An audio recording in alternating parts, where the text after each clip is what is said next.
Gözel vardır gözellerden ziyade, onun hizmetinde durasın gelir. Edepli, erkamlı, mülayim zada, tevlinçen bile yöresin gelir.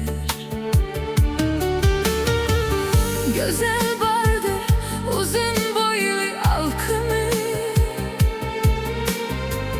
karanlık gecede düşer yalkımı. Sözlegen sözleri misli bal kimi, yanağından posa alasım gelir. Gözel vardır günde günde görmeli, şol gözelim siyah zıpın örmeli. Döküp hazinanın zerin vermeli, anın sevdasında bolasın gelir.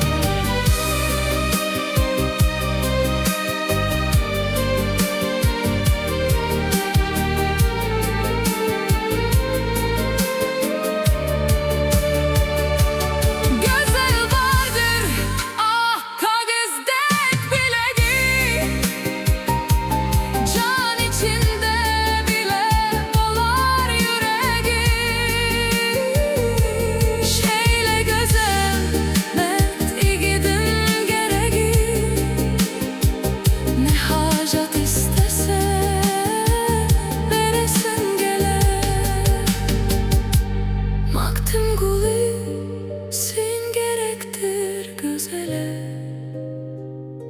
her ne kısmet bolsa tartar ezele.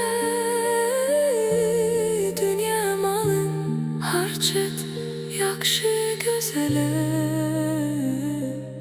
yamanın yanından kaçasın.